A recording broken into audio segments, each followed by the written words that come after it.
요즘 경기가 어렵다는 말을 많이 합니다. 그런데 제가 볼 때는 경기가 어려운 게 아니라 현재 경제 구조가 변화하고 있는 중입니다. 이걸 구조 조정이라고 합니다.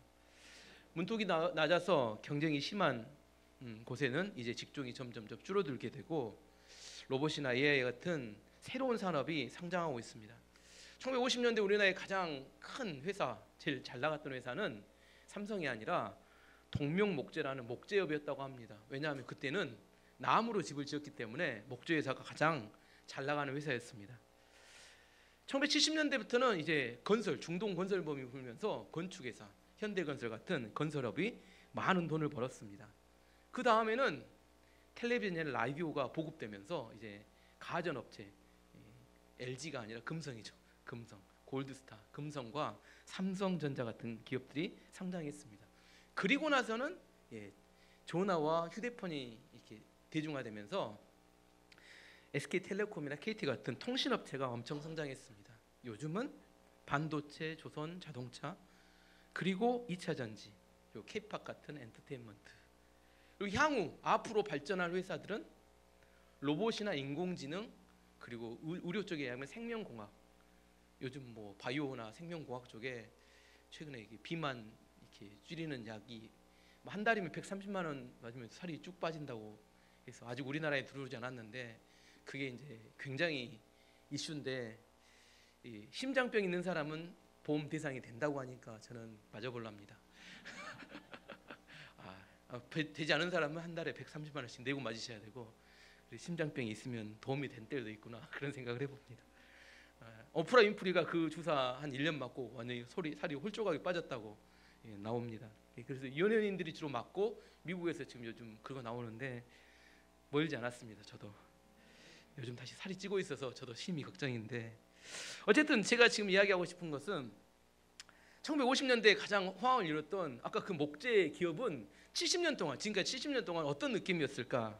경기가 어렵다, 불황이다, 곧 좋아질 거다. 근데 회복이 안 되고 그때부터 지금까지 계속해서 내리막만 걸어왔습니다.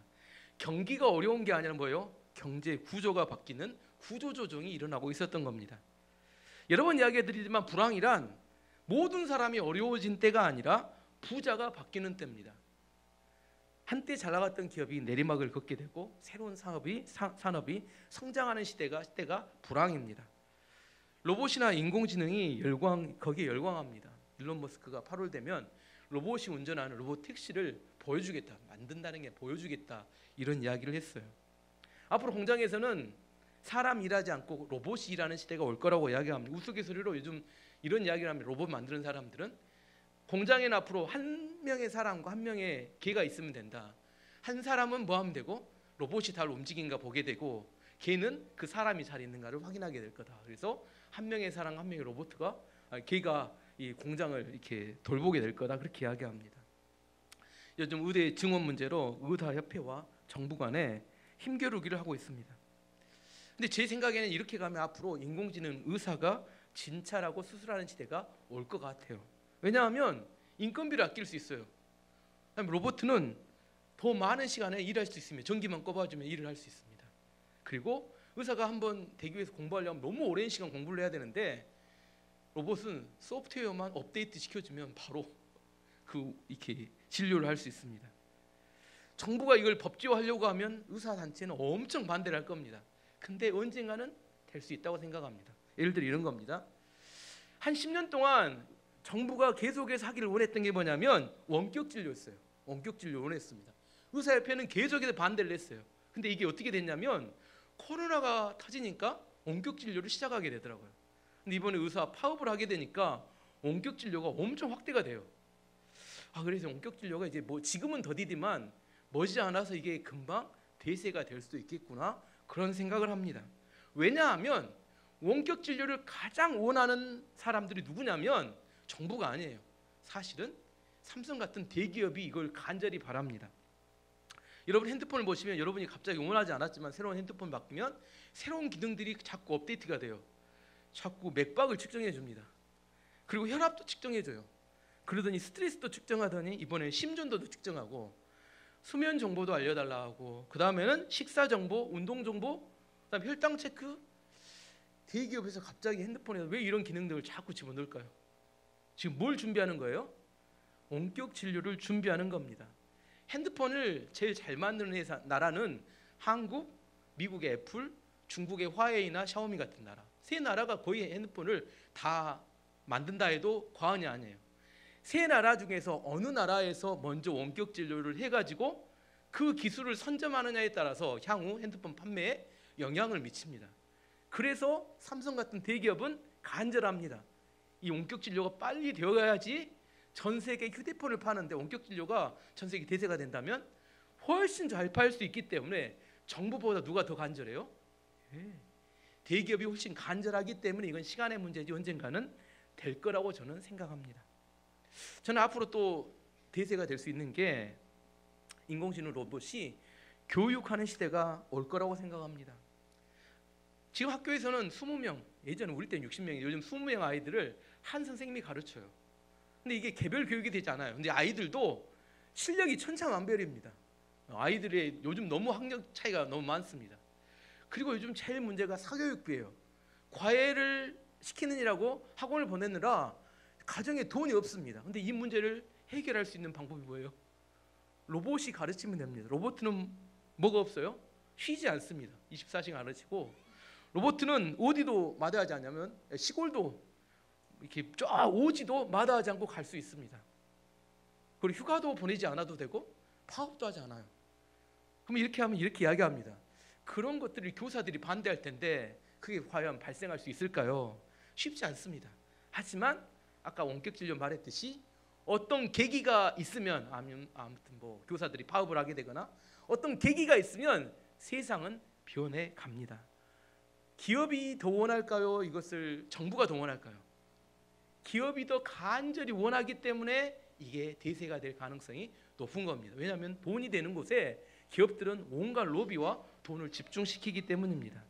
제가 이야기하고 있는 이야기는 10년 뒤에 20년 뒤에 언젠가는 로봇이 교육하는 시대가 올 거라고 제가 이야기하는데 그때 10년 뒤 20년 뒤에 됐습니다.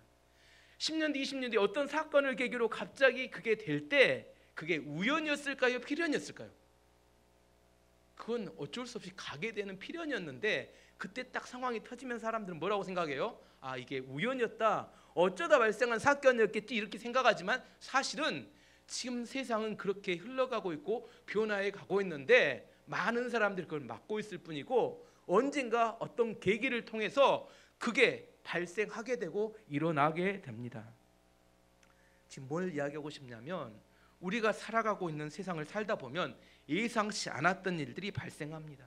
처음에는 뭐라고 생각하냐? 우연이겠지, 작은 일이야. 근데 그것이 점점 광풍이 되어서 우리의 인생을 완전히 바꾸어 놓는 계기가 될 때가 많이 있다는 겁니다. 오늘 본문에 보면 사도 바울이 로마까지 호송하고 있는 배에 유라굴로라는 광풍이 불어닥쳤어요. 처음에 배에 타고 있는 276명의 사람들은 일시적인 강한 바람이겠지 이렇게 생각했어요. 근데 일시적인 바람이 아니라 계속 세지니까 사람들이 뭐라고 해요? 잘못하면 배가 난파돼서 모두 죽을지도 모르겠다 이런 두려움이 엄습하고 사로잡혔습니다. 이런 두려움에 사로잡혔을 때 사람들 일반적으로 뭐라고 생각하냐면 필연이라고 생각하지 않고 뭐라고 생각해요? 운이 나빠서 대부분 나는 이번에 운이 나빠서 이게 발생했다고 생각합니다. 다른 예를 한번 들어보면 우리나라가 지난 30년 동안 3번의 큰 경제 위기가 있었어요. 1997년에 IMF 경제 위기가 있었어요. 외국에서 빌린 돈을 갚을 수가 없어서 국가 부도 사태가 났습니다. 너무 어려웠어요. 기업은 많이 파산했고 많은 직장인들이 일자리를 잃었습니다. 그리고 10년 지나서 2008년에 미국에 서프라임 금융위기가 발생했습니다. 이거 미국에 발생한 거예요. 미국에서 은행권에서 집을 하나 담보를 잡아서 부채를 빌려준대. 1억짜리 집을 1억 3천, 1억 5천 훨씬 더 많은 돈을 빌려줬어요. 왜냐하면 앞으로 오를 거니까. 그래서 계속 빌려줬어요. 근데 갑자기 집값이 폭락해버리니까 집주인들이 돈을 못 갚겠다고 이렇게 손을 들어버리니까 은행들이 파산하고 망했습니다. 근데 문제는 미국의 은행들이 망했는데 그 고스란히 그 피해는 누가 입었냐면 후진국들, 못 사는 나라, 경제 시스템이 약한 나라가 온막 그걸 다 뒤집어 썼습니다. 미국은 오히려 그것을 가지고 다시 더 강해졌고 못 사는 나라들이 다 망하는 계기가 됐습니다. 10년 뒤에 2020년에 코로나가 터졌어요. 코로나로 인해서 모든 상공업들이 물류를 움직일 수 없으니까 다 마비됐습니다. 기업이 망해야 되고 괜히 파산해야 됐습니다. 근데 파산하지 않고 망하지 않아요. 왜 그랬을까요? 국가가 돈을 풀었습니다. 어마어마한 돈을 풀어서, 여러분도 받으셨잖아요. 국가가 여러분에게 이렇게 돈을 찔러줬습니다. 우리나라에 비해서 미국 10배를 찔러줬어요. 정말 엄청난 돈을 찔러줬습니다. 그 많은 돈들이 퍼져나가면서 그게 이렇게 망하지 않게 만들었어요. 근데 문제는 뭐냐면 코로나가 끝났는데 그 돈들이 이제 엄청나게 물가를 폭등시킵니다. 돈이 풀렸으니까 당연히 물가도 올라가야 되고 기름값도 올라가야 되고 계속 끝없이 올라갑니다. 어디서 멈출까? 아직 진행 중입니다. 아직 멈추지 않았어요. 계속 올라갑니다. 그게 해결 방법이, 오늘 이란이 이스라엘을 공격했다는데 전쟁이지 않을까 그런 우려를 해봅니다. 이게 왜 그러냐면 돈이 회수가 돼야 되는데 회수되지 못하고 계속해서 돈은 풀렸고 그 풀린 돈들이 계속 우리의 물가를 끌어올리기 때문입니다. 그건 잘 모르겠어요. 어떤 계기를 통해서 한 번은 이게 꺾여서 내려갈 때가 오게 될 텐데 그것이 뭔지는 모르지만 아무튼 그런 계기가 있을 겁니다. 제가 지금 이야기하고 싶은 것은 10년마다 한 번 있었던 그 위기는 우연일까요? 필연일까요? 준비가 되지 않은 사람들에게는 우연입니다. 이거 우연히 발생한 일이야. 하지만 이렇게 계속 가다가는 구조조정이 일어날 수밖에 없어 라고 생각하는 사람들에게는, 미리 준비하는 사람들에게는 우연이 아니라 필연이고, 준비하는 사람들에게는 그게 또 일생일대의 기회가 되기도 합니다. 10년에 한 번씩 위기는 발생했고 앞으로도 발생할 거라고 저는 생각합니다. 왜냐하면 그대로 가면 그 구조에 불필요한 것들이 너무 많이 남아있기 때문입니다. 망해야 되는데 그 망할 기업을 어떻게 했어요? 국가가 돈을 줘서 살려놨기 때문에 이게 언젠가는 필연적으로 구조조정이 한 번은 일어나야 되는 겁니다. 이게 일어나지 않으면 경제가 발전하거나 성장할 수 없는 구조적인 모순에 빠져들게 되기 때문이에요. 지금 성경에 나오는 유라굴로 광풍이 몰아닥쳤습니다. 이 위기를 만났을 때 누구도 이 위기가 발생할 거라고 아무도 몰랐습니다. 근데 이 위기는 꼭, 그 광풍은 우리 인생에도 꼭 몰아닥쳐요. 언제 발생할지 모르지만 우리의 위기를 만나게 됩니다. 어떤 사람은 죽을 병에 걸리기도 하고, 어떤 사람은 경제적 파산, 경제적 위기가 오기도 하고, 어떤 사람은 큰 사고로 가족을 잃기도 하고, 어떤 사람은 전쟁과 같은 천재지변을 통해서 완전히 망가지기도 합니다. 지금 우크라이나하고 러시아는 3년째 전쟁 중이에요.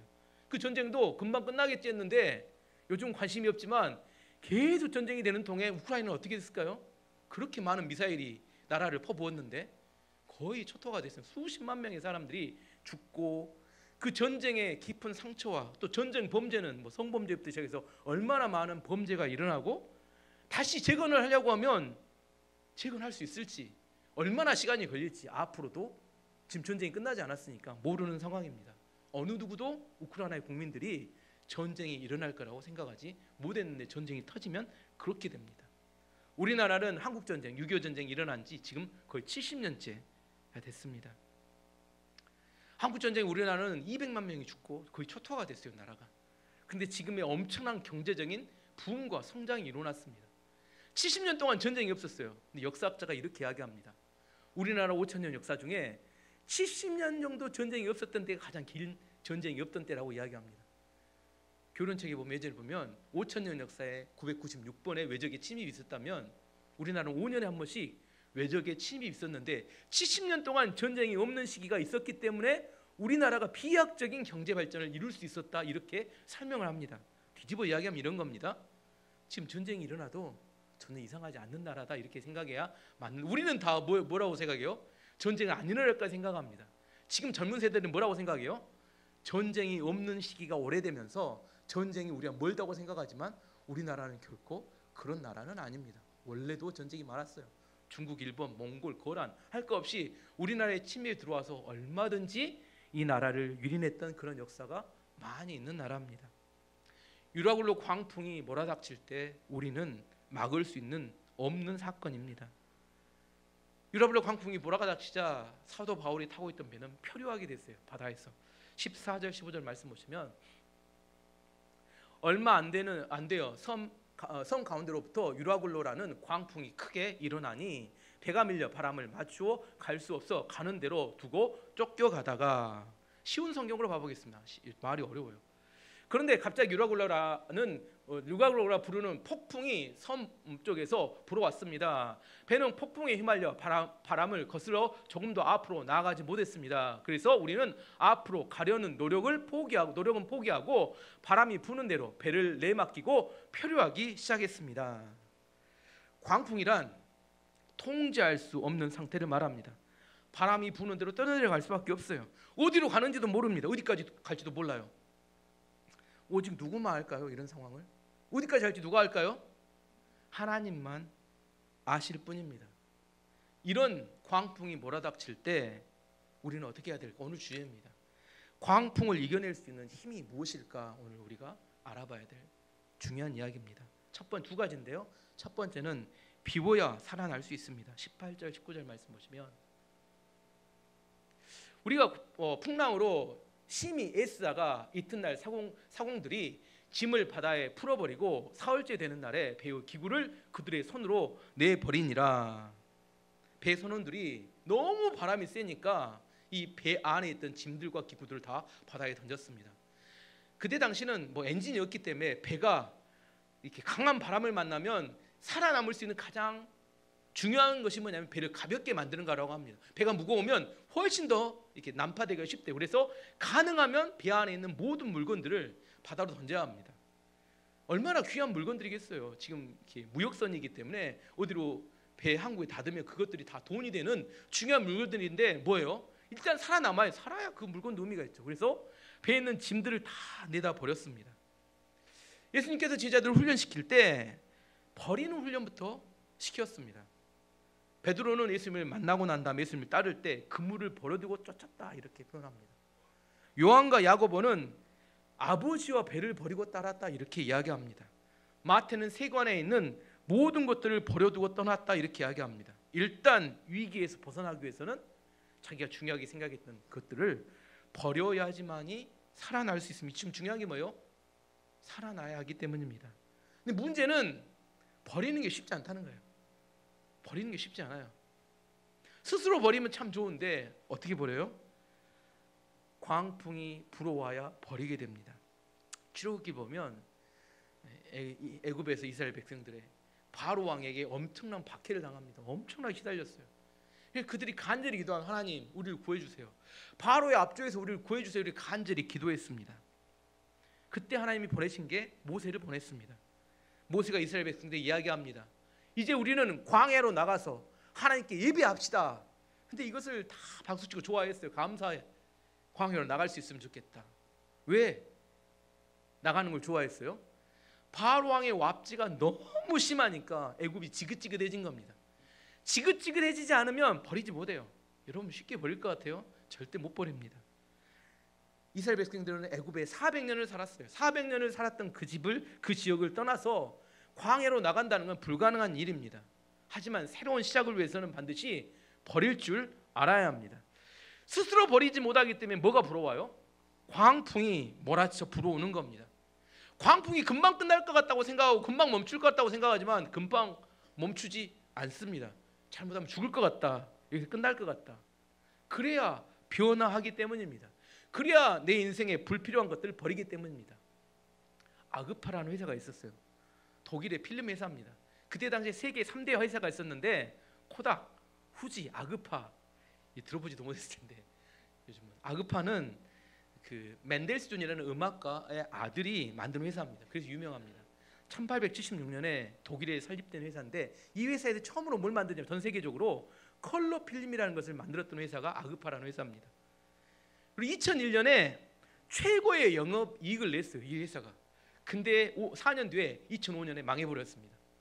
왜냐하면 그때 당시에 핸드폰과 디지털 카메라가 급속도로 퍼지고 있었어요. 근데 핸드폰과 디지털 카메라가 하루아침에 퍼졌나요? 아니면 서서히 퍼졌나요? 하루아침에 퍼진 거 아니죠.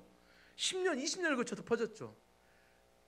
아그파의 경영자는 핸드폰이 퍼지면서 필름 판매량이 줄어들면 뭐라고 생각해야 돼요? 이제 필름을 생산을 줄이고 다른 걸 만들어야겠다, 이렇게 생각해야 되는데 경영자가 이렇게 생각했대요. 우리는 1876년부터 필름을 만들었기 때문에 이 필름을 포기할 수 없다. 뭐라고 생각하냐면 더 좋은 필름을 만들어서 사람들을 사용하도록 만들어야겠다. 더 좋은 필름을 만들어서.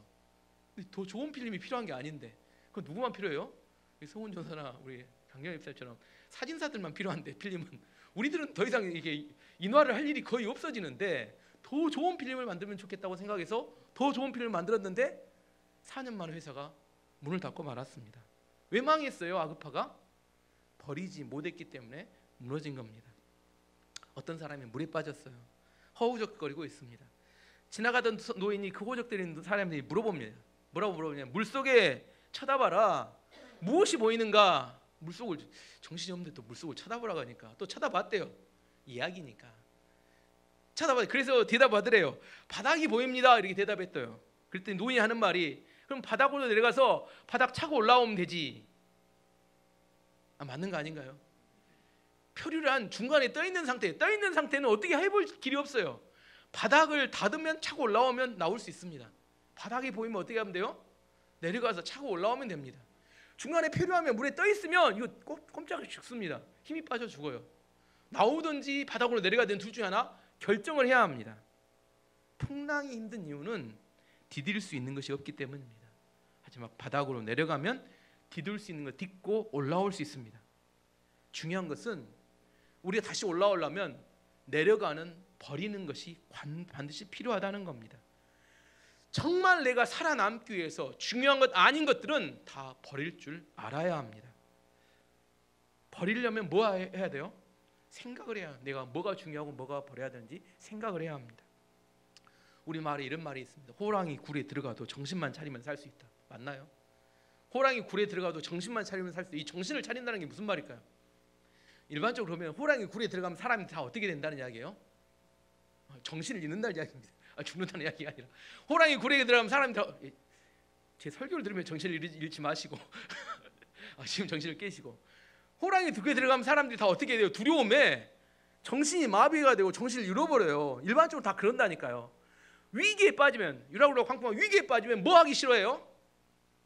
생각을 멈춘다니까. 생각하기 싫어한다니까요. 그리고 생각을 멈춘 다음에 어떻게 되겠죠? 요행을 바래요. 이게 다 일반적인 사람들입니다. 우리 속담에도 이야기합니다. 호랑이 굴에 들어가면 뭐 하라고요? 생각하라요. 정신을 차리래요. 그러면 어떻게 할 수 있다? 살 수 있다. 마찬가지 성경도 그걸 이야기합니다. 어떤 위기가 오든지 위기가 오면 눈을 부릅뜨고 생각해야 합니다. 내가 왜 위기에 빠졌는지 그리고 어떻게 하면 살아갈 수 있는지 생각해야 돼요. 그래야 그러면 뭐가 보인다고요? 살아날 길이 보인다니까요. 물에 빠지면 뭘 봐야 돼요? 바닥이 어디 있는지 찾아야 된다니까요. 그리고 딛고 올라오면 된다니까요. 생각을 멈추면 그걸로 죽게 됩니다. 호랑이 굴에 들어가도 이야기가 다시 좀 우스개 이야기로 여러분이 호랑이 굴에 들어왔어요. 여러분만 놀랄까요? 호랑이도 놀랄까요? 호랑이도 놀래요. 아니 먹고 싶지도 않은 사람이 갑자기 떡 들어왔으니 얼마나 놀라겠어요. 호랑이도 놀란다니까요. 아니 뭐 먹을 만한 게 들어와야 되는데 저 같으면 괜찮을 것 같은데 살이 있으니까 뭐 이렇게 호랑이도 놀라니까 서로 놀래요. 다 이렇게 자기도 응급결에. 근데 거기에 누구예요? 정신을 잃으면 딱 먹이기 이 먹잇감 먹이기 좋습니다. 고난이 오면 살아남으려면 어떻게 해야 되냐면 생각을 해야 합니다. 생각하지 않으면 일어날 수 없어요. 중요한 게 무엇이고 쓸데없는 게 무엇인지를 구분할 수 있어야 합니다. 그래야 우리 안에서 불필요한 것들을 버리고 새로운 시작을 위해서 새롭게 일어날 수 있게 됩니다. 고난이 오면 성경 읽으셔야 돼요. 여러분 힘으로 못 이깁니다. 고난이 오면 좋은 책 읽어야 합니다. 고난이 오면 좋은 사람을 만나서 대화를 해야 합니다. 고난이 오면 운동해야 합니다. 그래야 내 안에서 새로운 생명의 능력이 내 안에 들어오게 되고 어떻게 하면 일어날 수 있을지 내 안에 새로운 아이디어가 생깁니다. 유라굴라 광풍을 만났을 때 첫 번째 비결은 살아나려면 비워야 합니다. 채워진 채로 놔두면 절대로 못 일어납니다. 그러면 두 번째로 비워진 공간에 하나님의 말씀을 채워야 합니다. 비워진 공간에 하나님의 말씀을 채워 살 수 있습니다. 사도 바울이 276명이 배 타고 있는 배를 탔어요. 유라굴라 광풍이 불어서 이게 배가 난파될 위기에 빠졌을 때 사도 바울이 두려웠을까요? 두렵지 않았을까요? 바울이니까 안 두려웠을 거다 그랬을까요? 저는 가끔 두려울까요? 안 두려울까요? 저도 목사라 안 두려울까요? 저도 두렵습니다. 삶을 사는 것이. 두려워요. 두려우니까 새벽 기도를 하는 겁니다. 뭐 믿음이 좋아서 새벽 기도를 한다고 생각할 수 있겠지만 다르게 뒤집어 보면 믿음이 없어서 믿음을 채우려고 새벽 기도한다 이렇게 생각해도 많습니다. 사도 바울이 유럽으로 광풍이 부니까 사도 바울의 마음에는 매우 두려웠던 것 같아요. 그랬으니까 예수님이 나타나서 뭐라고 이야기해요? 두려워하지 말라 이렇게 말씀하셨어요. 두려워하지 않는 사람이 두려워하지 말라 이렇게 말씀하실까요? 두려워하니까 와서 두려워하지 말라 이렇게 이야기하는 겁니다. 여러분 또 저한테 와서 저는 두렵지 않아 이런 이야기하는 사람 딱 때려 죽이고 싶어요. 사기 좀 그만 쳐라. 뭐 두려워 떨면서 마음 막 두고만 세만 떨고 있으면서 겉으로만 또 허세를 부리고 그 허세가 꺾일 때까지 하나님도 침묵하고 있습니다. 가만히 계세요. 허세가 꺾이고 정말 내가 너무 위급한 상황에 있는데 하나님 두렵습니다. 저를 도와줘 이렇게 나와야 정직한 거지. 저는 괜찮아요. 뭐 허세를 부려요. 예수님이 그에게 뭐라고 말씀하신지 22절에 26절까지 한번 읽어보도록 하겠습니다. 내가 너희를 권하노니 이제는 안심하라. 너희 중 아무도 생명에는 아무런 손상이 없겠고 오직 배뿐이리라. 배만 다친다는 거죠. 내가 속한 바 곧 내가 섬기는 하나님의 사자가 이제 밤에 내 곁에 서서 말하되 예수님이 말했다는 거죠.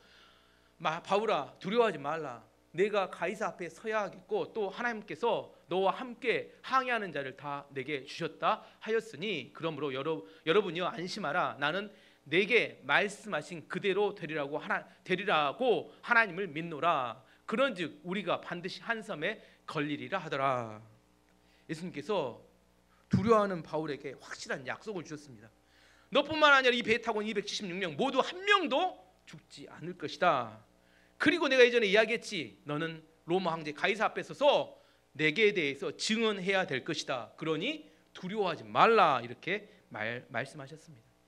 사실 이 약속은 예전에 창세기 사도행 23장에 산헤드린 공회에서 신문받고 왔던 그때 예수님께서 밤에 찾아오셔서 바울에게 해줬던 이미 약속을 주셨던 말씀이었습니다. 사도행전 23장 11절을 읽어보면 그날 밤에 주께서 바울 곁에 서서 이르되 담대하라. 내가 예루살렘에서 나의 일을 증언한 것 같이 로마에서도 증언하여 하리라 하시니라.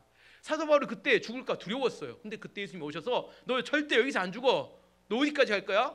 로마에 가서 황제 앞에서 나에 대해 증언할 것이니까 두려워하지 마. 너 안 죽은다니까. 안 죽어. 괜찮아. 근데 사도 바울이 갑자기 유로하고 올라 광풍이 몰아닥치니까 죽을지 모르겠다 생각했어요. 근데 예수님이 와서 그때 이야기를 다시 해준 겁니다. 그때 약속했지. 너 안 죽는다고 했잖아. 로마까지 간다고 했잖아. 왜 같은 이야기를 예수님이 반복했을까요? 왜 같은 이야기를 반복해요? 사도 바울이 뭐 하니까? 자꾸 잊어버리니까. 예를 들어 성경에는 두려워하지 말라 염려하지 말라가 365번 기록되어 있다고 합니다. 저는 안 세어봤어요. 목사님 세어봤는데 그렇다고 합니다. 왜 365번이냐? 뭐라고 해요? 우리는 어제 두려워하지 말라는 말씀을 듣고 두려움에 벗어났는데 오늘 다시 어떻게 돼요? 두려워해 안 해요? 또 두려워해요. 그러니까 365번 매일처럼 읽으면서 두려워하지 말라고 말씀하신다는 겁니다. 매일처럼 두려워하지 말라는 말씀을 듣지 못하면 두려움에 빠지는 게 그것이 인간의 모습이에요. 왜 저는 매일처럼 여러분에게 설교를 할까요? 새벽에도 설교하고 수요일 저녁에도 설교하고 매일처럼 왜 설교를 할까요? 여러분 쉽게 잊어버리니까. 오늘 말씀 듣고 오늘 여기까지 들을 때 말씀을 붙들어야 돼. 그래 두려워하면 안 돼. 어떻게 되면 또 문만 나가게 되면 싹 잊어버리고 두려움, 근심, 걱정 온갖 그 세상의 잡동사니를 다 가슴에 차고 어떻게 할까 그렇게 두려워하면서 산다는 겁니다.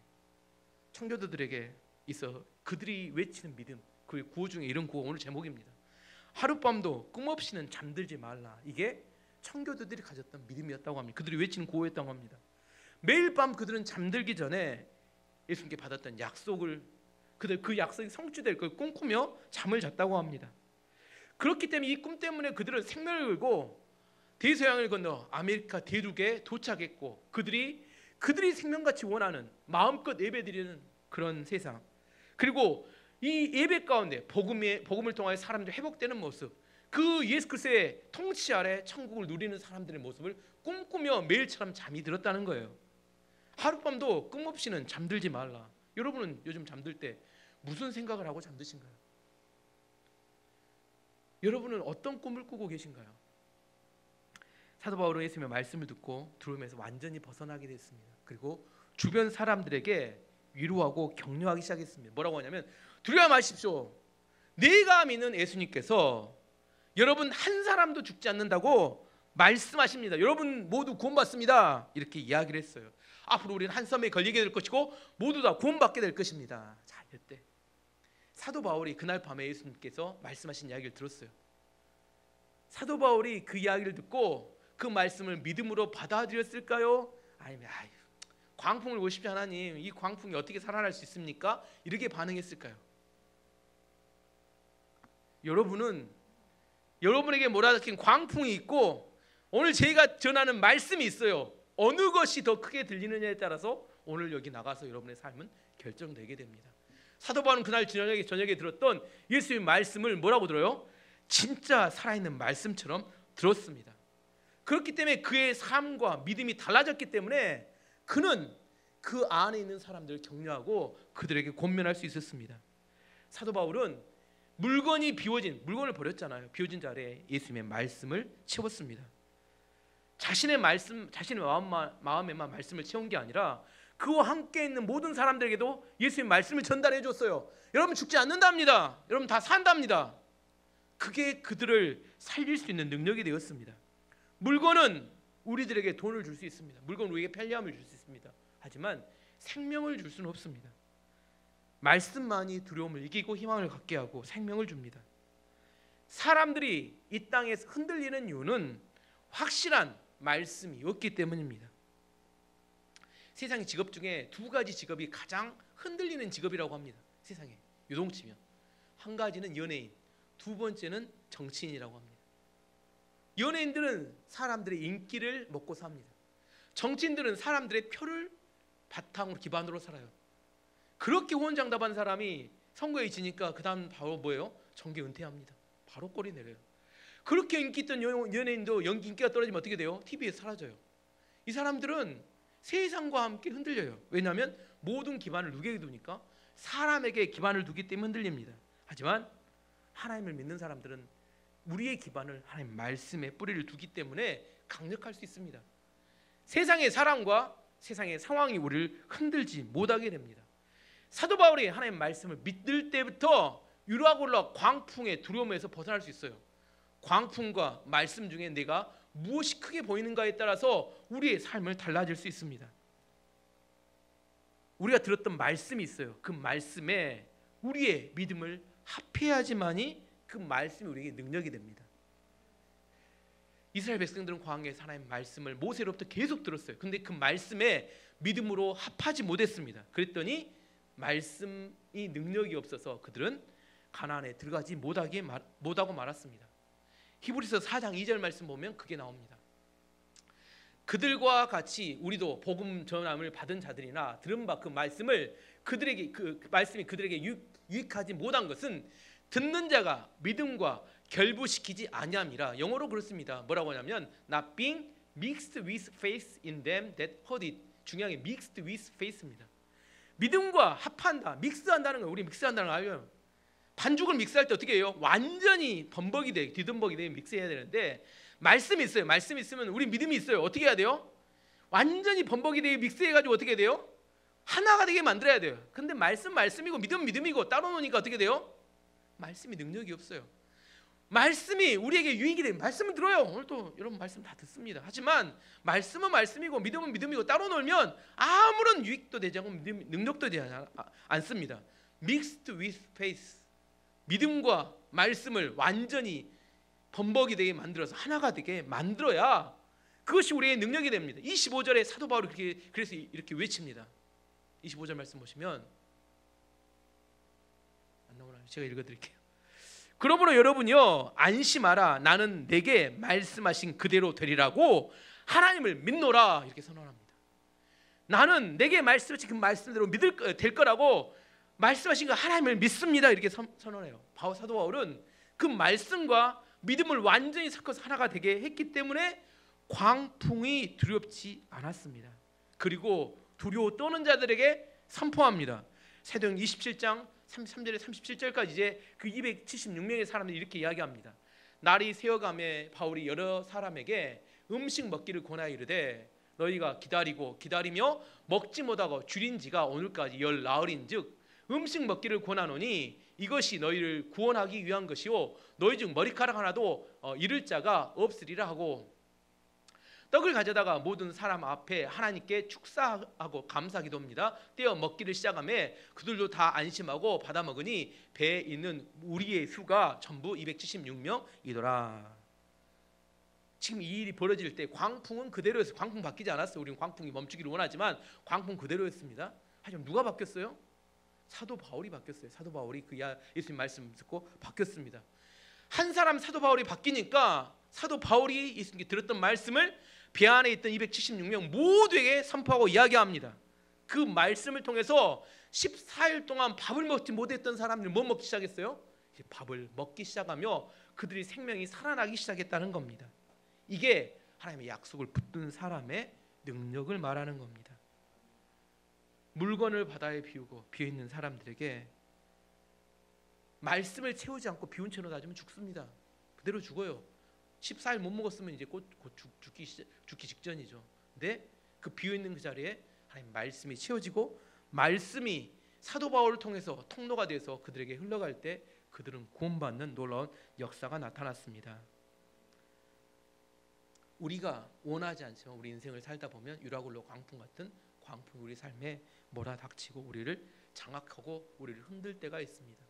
그때 뭐 해야 돼요? 비워야 합니다. 불필요한 것들 비워야 합니다. 그 붙들고 있으면 여러분 죽습니다. 두 번째, 비워진 그 자리에 하나님 말씀을 채워야 합니다. 그래야 두려움에 벗어나서 움직일 수 있게 됩니다.